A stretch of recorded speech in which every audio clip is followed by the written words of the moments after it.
You didn't just click on this video. Heaven pulled the veil off your eyes for such a time as this. This is not just another message. This is a divine alert, a spiritual alarm, a holy interruption. God is exposing what has long been hidden, not to destroy you, but to protect you.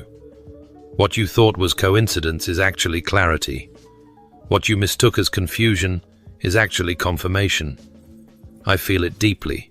This word is prophetic, it's precise, and it's personal.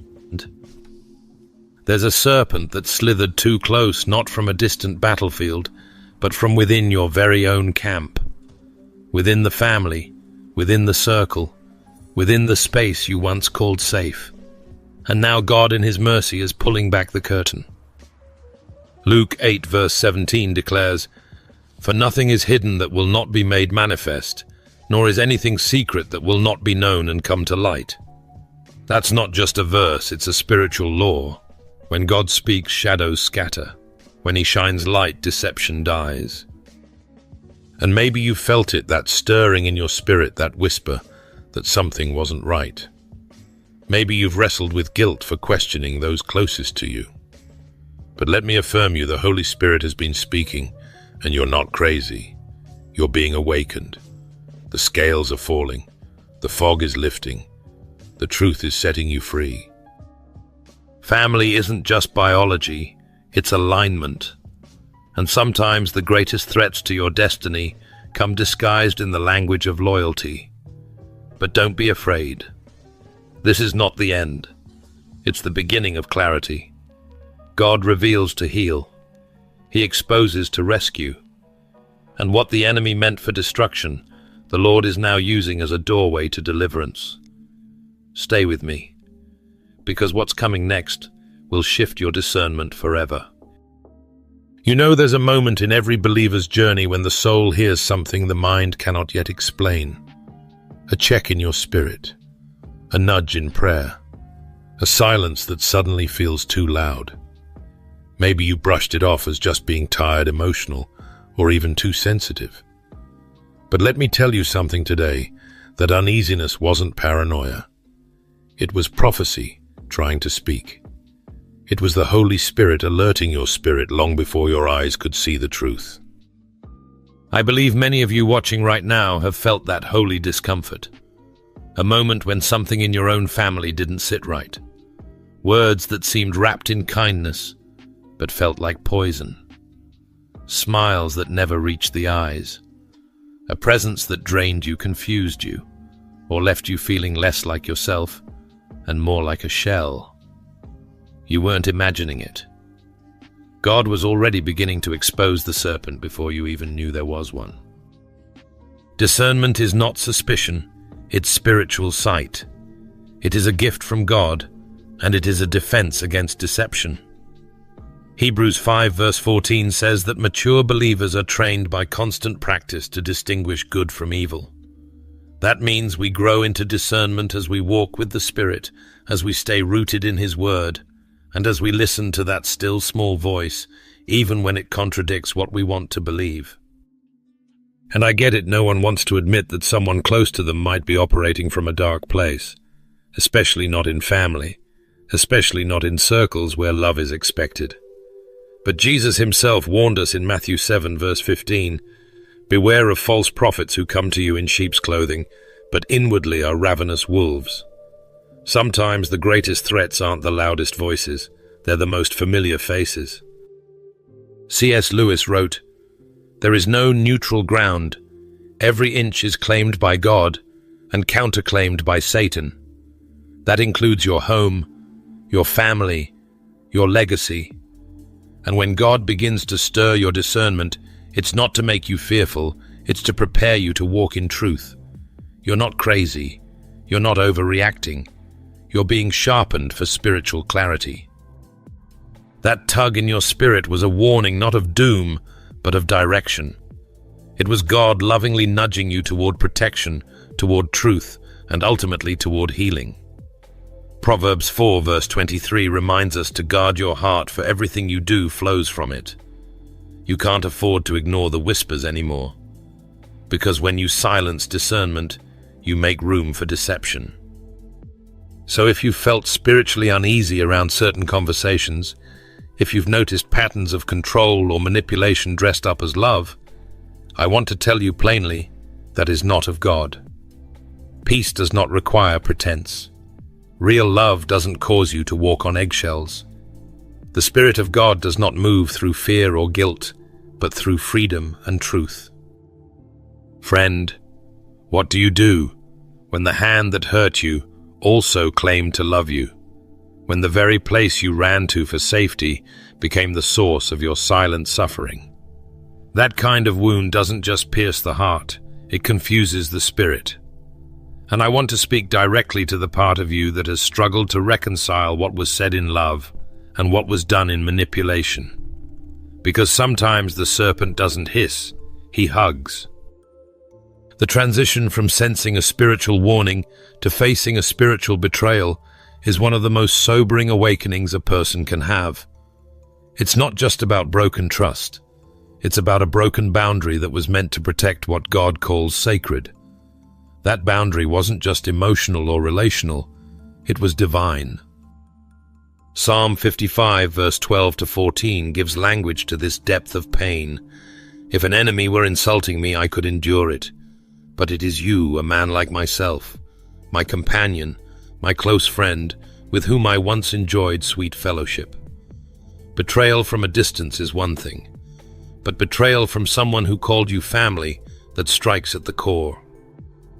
Let me say it plainly, the devil doesn't always roar through obvious enemies. More often he whispers through familiar voices. That's why the enemy uses relationship over rivalry. It's subtle, it's disarming, it's strategic.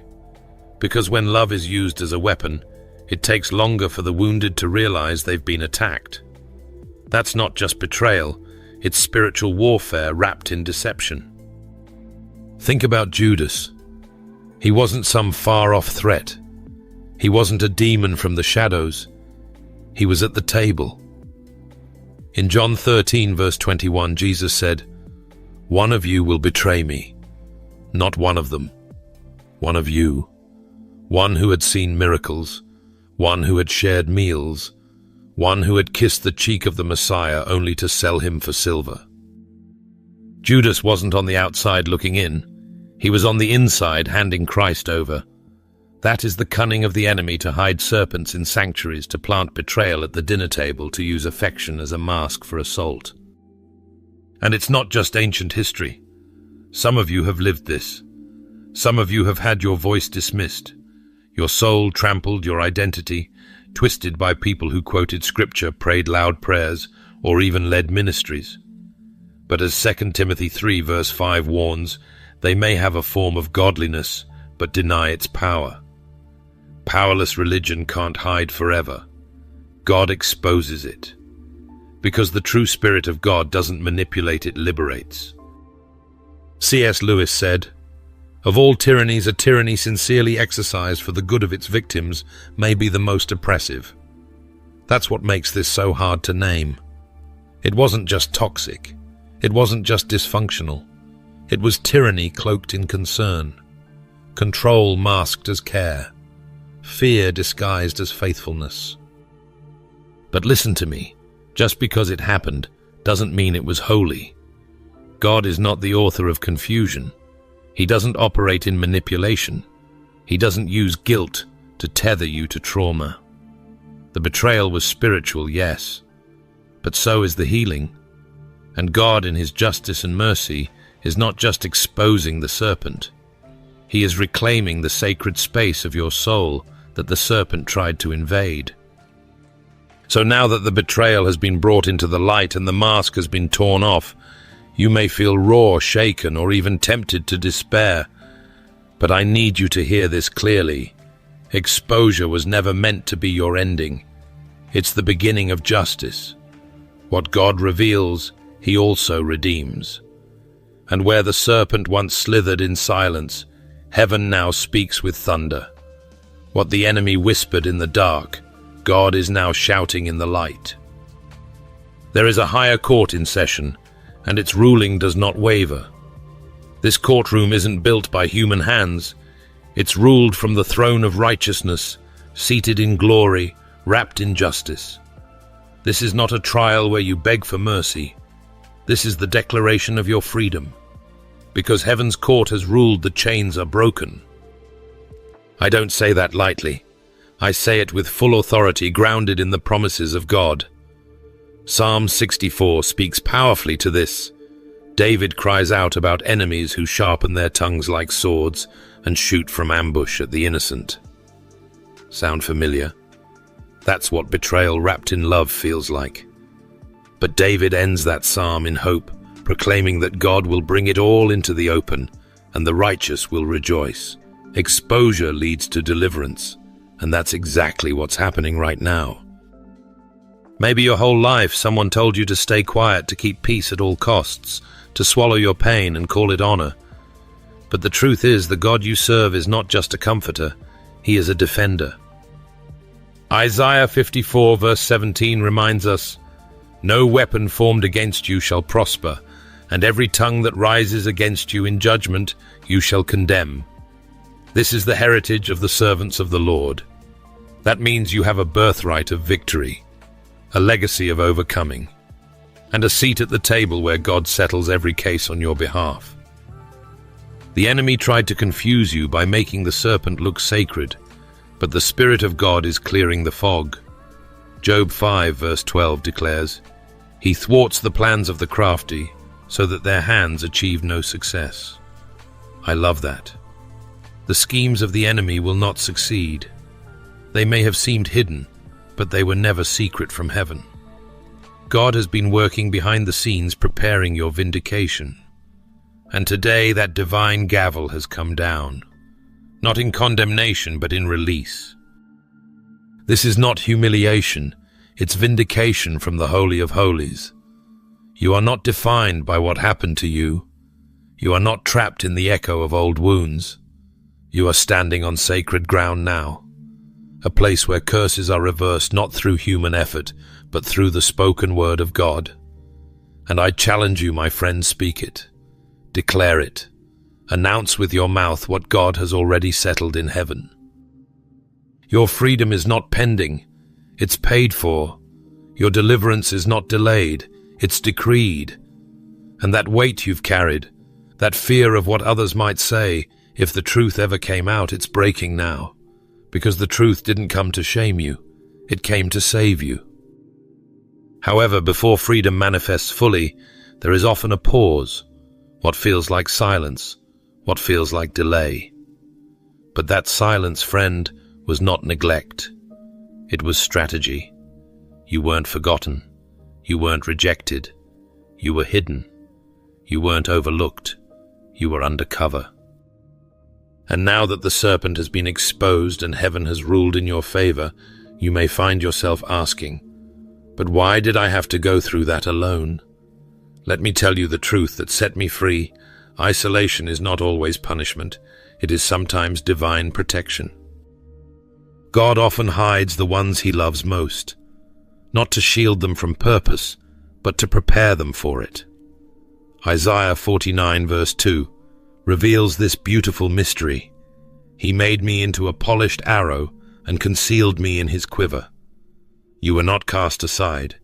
You were being sharpened, refined, strengthened in the shadow of his hand. That quiet season wasn't wasted. It was woven with divine wisdom. Think of David. The prophet Samuel came looking for the next king, and David's own father didn't even bring him into the lineup.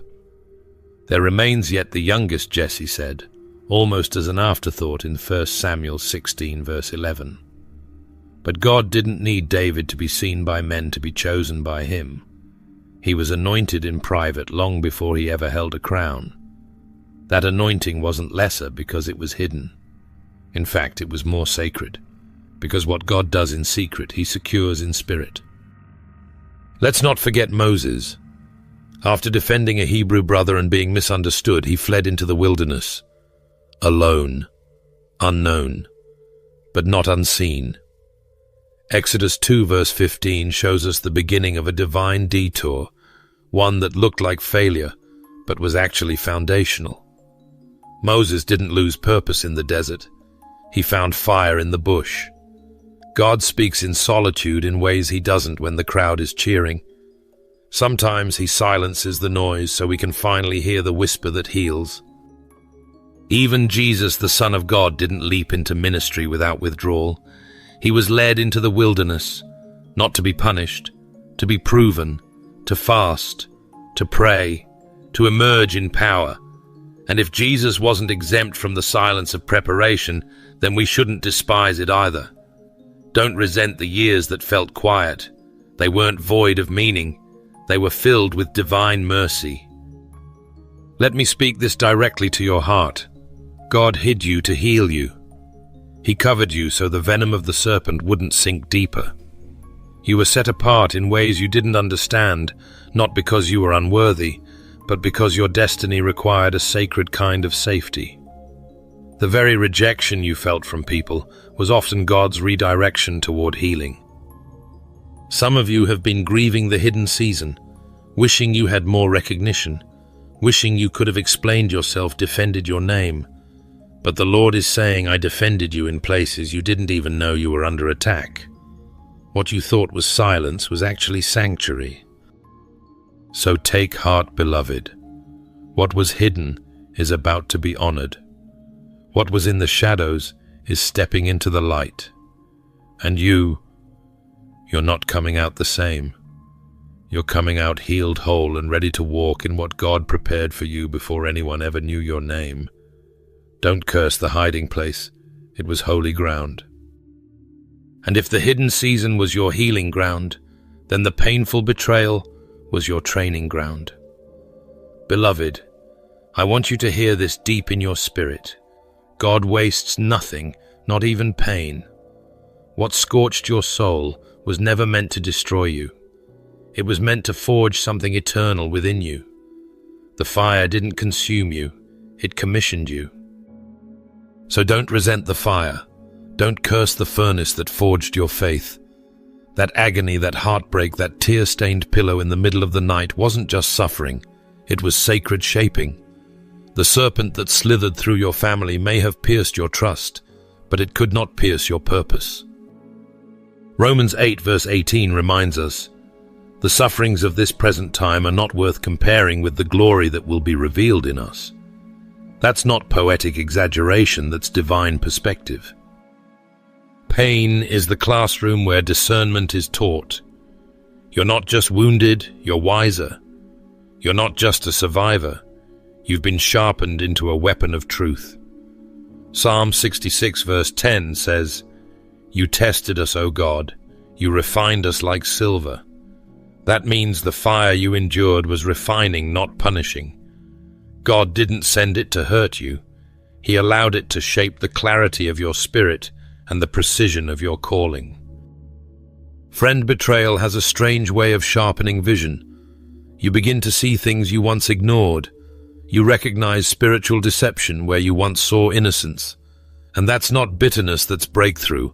God used your pain to unmute your discernment.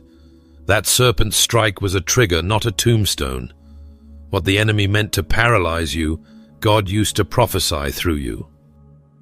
C.S. Lewis said, God whispers in our pleasures but shouts in our pain. And oh, how true that is. Pain doesn't just hurt, it speaks. It reveals what matters, what's broken, what's true. It opens your eyes, widens your spirit, and turns your whisper of dependence on God into a roar of faith. The very wound you thought disqualified you is where His power now flows most freely. Look back at Genesis 50, verse 20.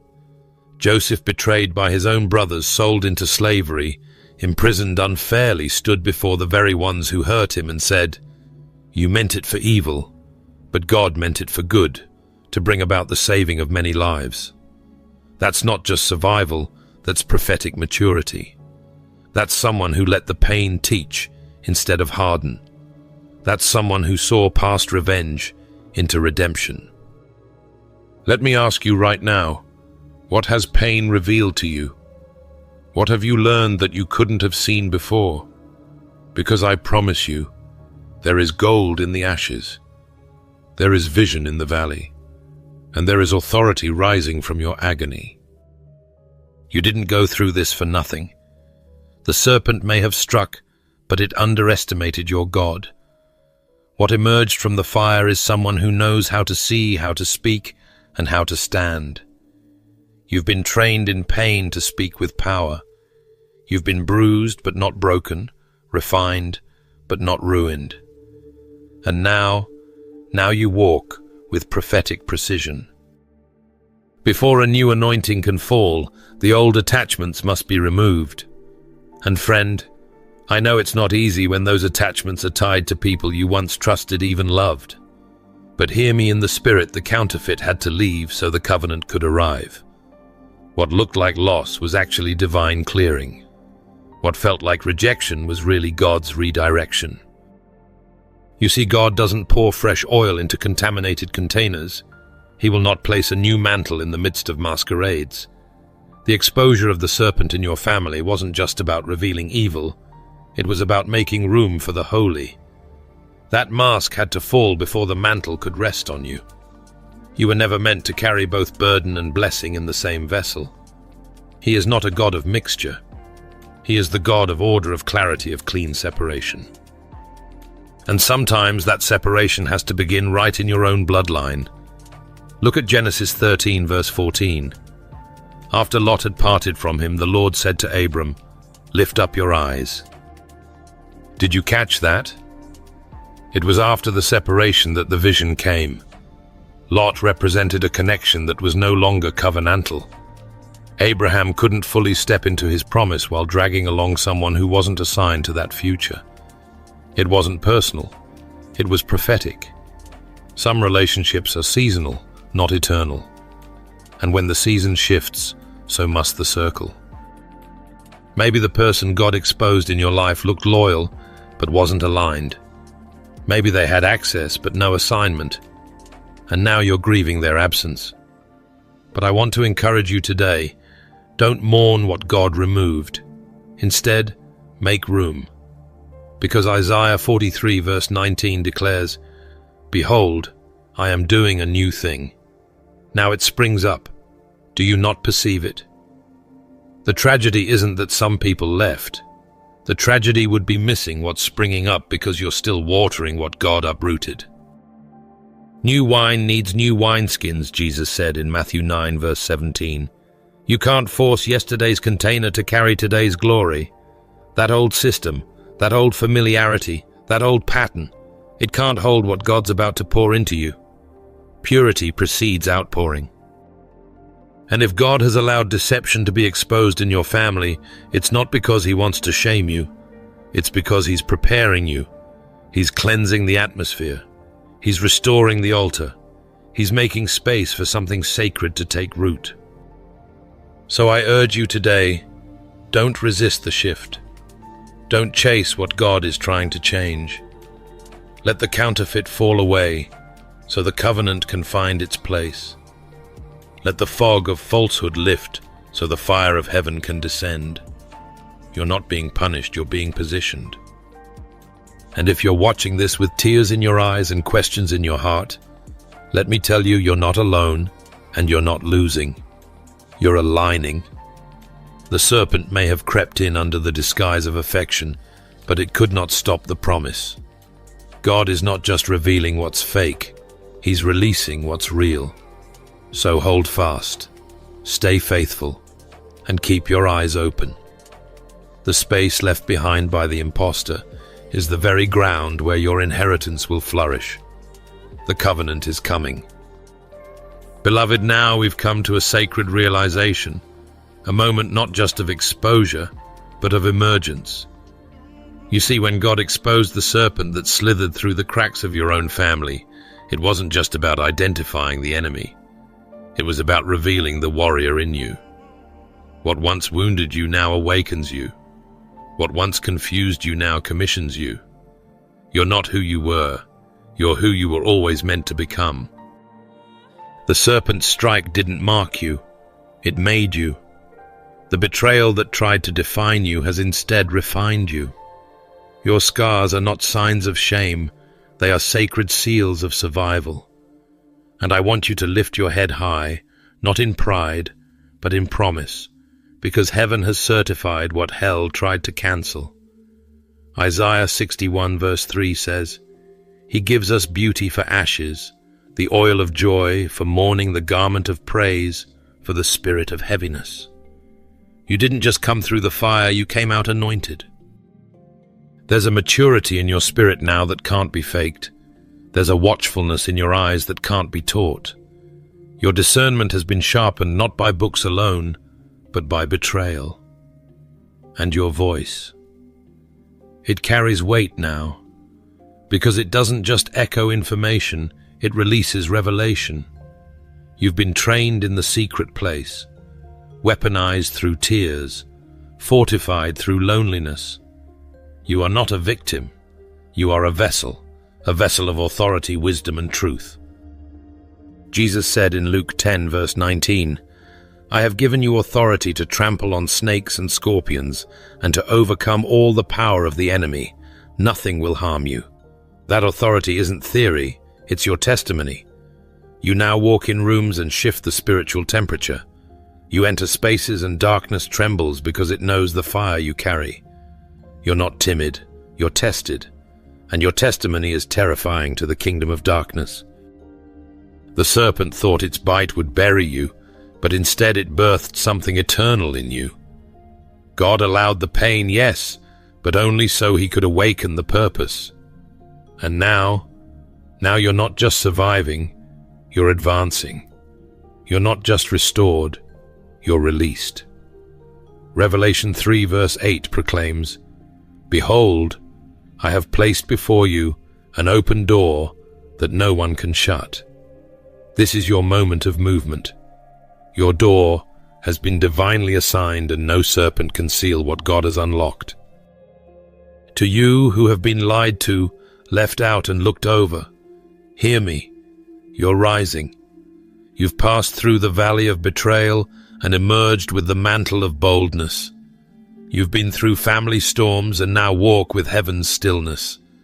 And I declare over your life you will no longer be defined by what you've endured. You will be recognized by what you now carry, power, purpose, and prophetic fire. Friends, here we stand on the other side of the storm. You've seen the serpent, the schemes, the silence that felt suffocating. But let me speak this into your soul today. They schemed in silence, but God moved in justice, and now the room is cleared. What tried to coil around your calling has been crushed under the weight of divine order. The battle wasn't yours to begin with. It was the Lord's, and he fought it faithfully. You don't owe the snake a response. You don't owe darkness a closing argument. You owe God a praise, because this was never punishment, it was preservation.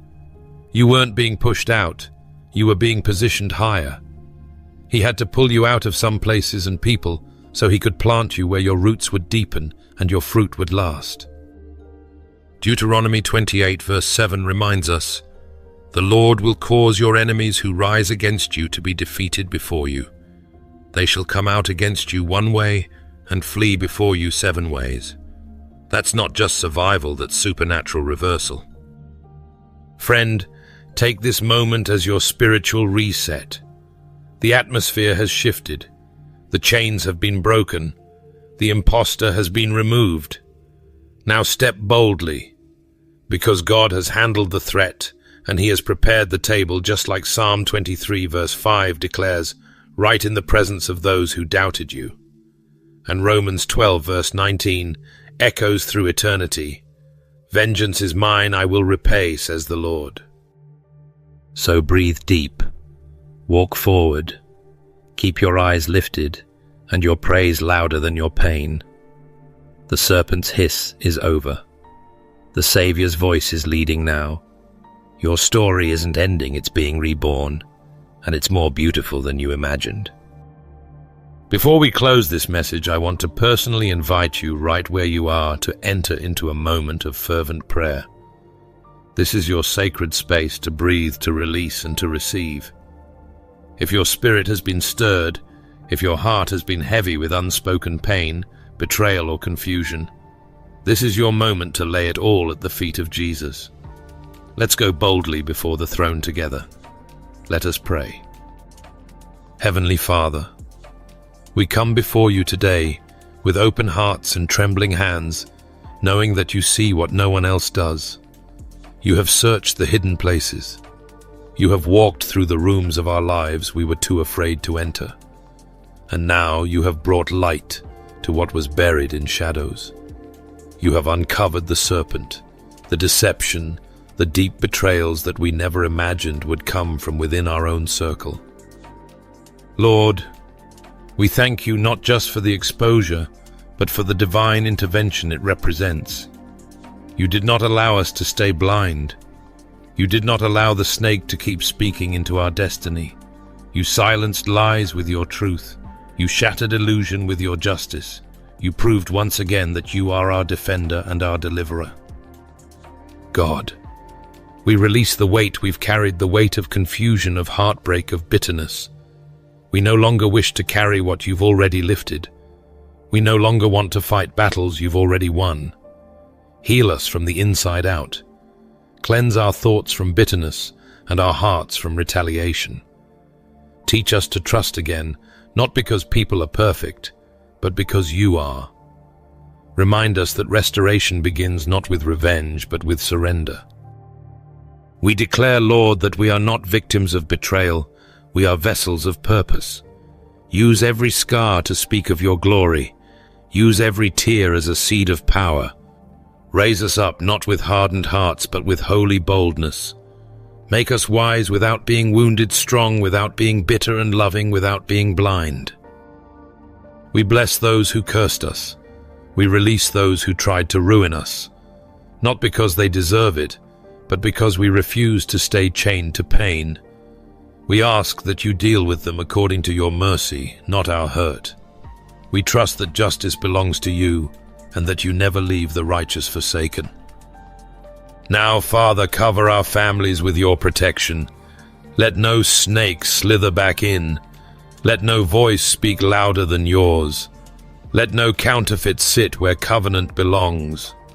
Raise a hedge of fire around our homes, our hearts, and our callings. Let your Spirit dwell among us and drive out every form of darkness. Thank you, God, for seeing us, saving us, and setting us apart for more. This pain will not define us, it will refine us. This was not the end. It was the evidence that a new beginning is already unfolding. In the mighty, matchless name of Jesus, we pray, Amen. If this message has opened your eyes, I warmly invite you to like this video, subscribe to the channel, and share it with someone who may be silently wrestling with hidden battles in their own family. Thank you for being part of this growing community of faith and truth. May God continue to protect your heart, guide your steps, and lead you into everything He has prepared for you.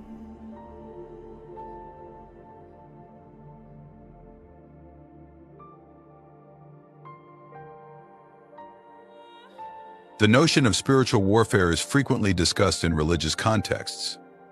Many have a superficial idea of its meaning but lack a full understanding. This can lead to a lack of recognition of the numerous spiritual battles faced throughout life.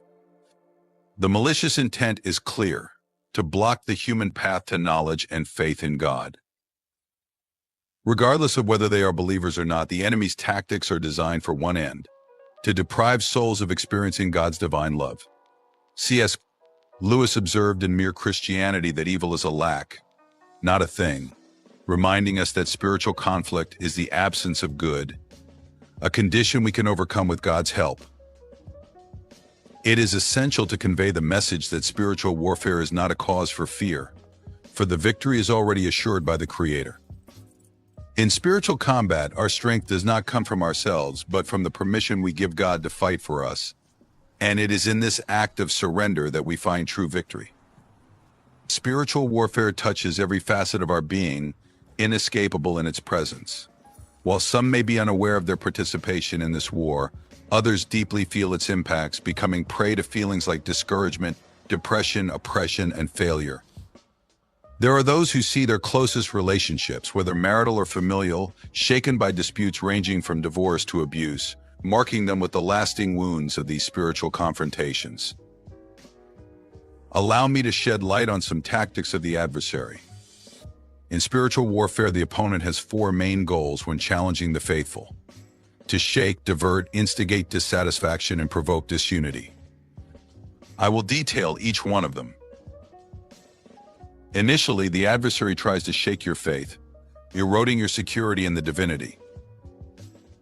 Subsequently, he tries to divert you from your divine purpose, seducing you with earthly delights and various temptations. He also strives to instigate dissatisfaction with your material existence. And finally, the adversary aspires to provoke disunity between you and your brothers in faith, intending to fragment the harmony of the gospel. So how can you triumph in this combat? C.S. Lewis, in the Screw Tape Letters, highlights that there are two equal and opposite errors into which our race can fall about the devils. One is to disbelieve in their existence. The other is to believe and to feel an excessive and unhealthy interest in them. Christ often sought refuge in solitary places to devote himself to prayer. It is of utmost importance to establish regular moments for solitude with God, ideally free from interruptions. Christ endeavored to concentrate entirely on the Father and share moments with him. If Christ himself, being divine, felt the need to isolate himself from the tumult and company to be with God, how much more should his disciples follow his example? Prayer is a formidable tool in spiritual combat. By praying, we entrust our conflicts to God, requesting his action on our behalf. As described in 2 Corinthians 10:3-6, although we inhabit earthly bodies, our battle is not limited to the physical plane. The tools employed in spiritual warfare are not tangible but potent through God to demolish strongholds, annul reasoning, and overthrow any pride that challenges the knowledge of God. It is our duty to subjugate every thought to the obedience of Christ, ready to reprimand any rebellion. When we submit, as indicated by the verse, we take every thought captive to the obedience of Christ. C.S. Lewis, in Letters to Malcolm chiefly on prayer, emphasizes prayer doesn't change God, it changes you. This implies that all thoughts must be aligned with Christ's sovereignty. For the devout, the mind is the true battlefield of spiritual warfare. It is imperative to maintain constant vigilance over our thoughts. It is vital not to give room for evil. To find a dwelling in your existence, do not allow even the smallest breach. Seal all entrances and block any potential access of the evil one. This means rejecting any harmful element in your life, thus avoiding giving an advantage to the deceiver.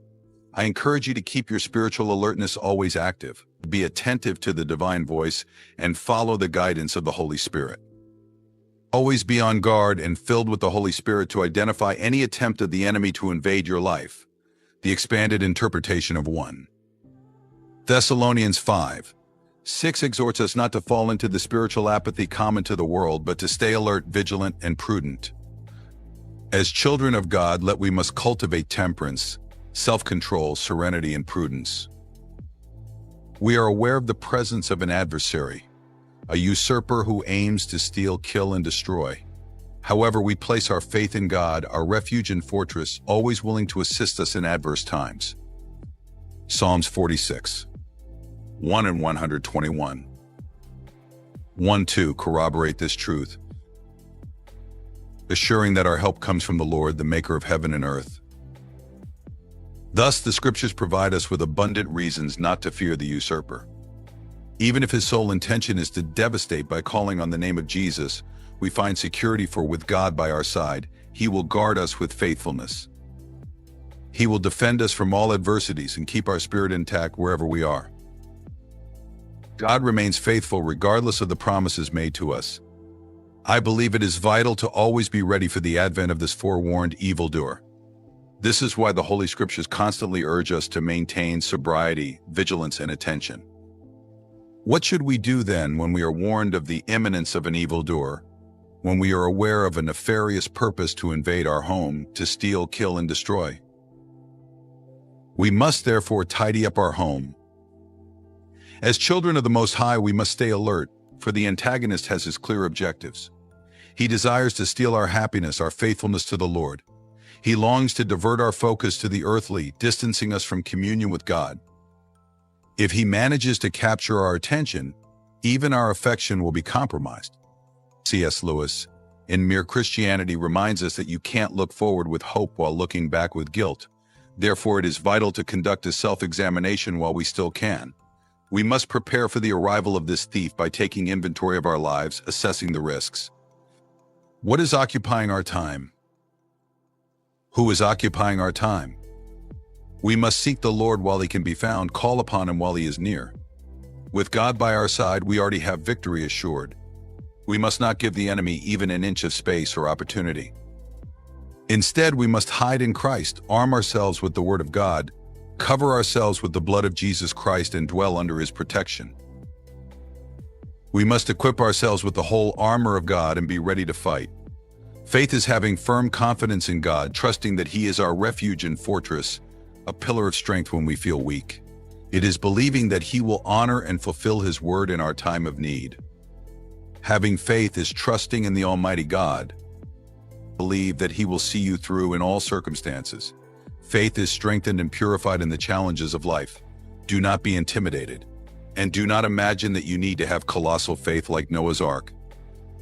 In Christian doctrine about faith, Jesus asks only for a tiny faith, similar to a mustard seed. Hebrews 12:2 encourages us to fix our eyes on Jesus, the pioneer and perfecter of faith, who endured the suffering of the cross with the prospect of the joy set before him, despising the shame, and now he occupies a place of honor at the right hand of the divine throne. If you doubt the sufficiency of your faith, remember two essential principles. The requirement is only a faith the size of a mustard seed, and to keep your eyes on Jesus, the foundation and apex of Christian faith. It is common among the faithful to emphasize scriptures that speak of protection, hope, and compassion. However, one should not neglect texts like James 2:19, which warns us that mere belief is not enough, for even demons believe and tremble. The spiritual realm is as concrete as the screen you observe. Demons are as real as the angels we esteem. Concerning our defense, there is no reason to fear demons, for we receive strength and support through the sacrifice of Jesus Christ. Nefarious spiritual entities continue to exert their influence in the contemporary world. Endowed with perception, they can discern your identity. The reading of Mark 3:11 is enlightening, as it narrates the recognition of Jesus by impure spirits who, upon encountering him, proclaimed his divine filiation and bowed in reverence. Demons, though they may instruct falsely, have the power to dominate an individual, to spread false doctrines, as warned in 1 Timothy 4:1 about the dissemination of demonic doctrines by deceitful spirits. It is crucial to emphasize this to dispel any deception. We must be aware of who our adversary is and the essence of this confrontation. It is common among Christians to have only a shallow understanding of the scriptures. Many read the Word of God but do not dedicate themselves to the deep study necessary for true understanding. This is problematic as expressed in Hosea 6, where it is lamented that the people perish for lack of knowledge. Have you ever encountered a believer in the midst of a spiritual conflict but who does not recognize their own situation? They face adversities on all sides, relational tensions, fragile health, financial disorder, without understanding the causes. This ignorance is the root of the problem. A Christian who does not deepen their knowledge may struggle in vain without understanding the true nature of the conflict. In contrast, an enlightened believer would be aware of Ephesians 6:12, which teaches us that our battle is not against human entities, but against spiritual forces of evil in heavenly realms. This knowledge is fundamental. We fight our battles on the supernatural plane, not the physical one. However, it is worth noting that the spiritual often makes itself felt in the concrete, which can confuse the less deep believer. A narrative of this is found in Matthew 17, where a demon-possessed boy is brought to Jesus. Verse 18 reports that, with a rebuke from Jesus, the demon was expelled and the boy was promptly healed. It is interesting to note that healing came after spiritual deliverance, suggesting a link between possession and illness. The symptoms described by the father included seizures and risky behaviors, evidencing that demons can manifest in various ways, including causing physical ailments. Thus, it is necessary to understand that although demons act in the spiritual, their manifestations can occur in the physical, as illustrated by the boy's illness in Matthew 17. Jesus' action led to the expulsion of evil and the immediate recovery of the boy. I share, therefore, that certain illnesses may elude conventional medicine because they are of a spiritual essence. It may be that doctors cannot diagnose or explain such cases. The key is understanding that our struggle goes beyond the physical, confronting evil entities in the spiritual. As believers, prayer is essential, but it is also crucial not to neglect knowledge. Matthew 10:1 reminds us that Jesus granted the disciples authority over impure spirits to expel them and heal diseases and ailments. Likewise, we the sanctified have received such authority. It is through the Holy Spirit that we are enabled to repel these forces and achieve victory in our journey.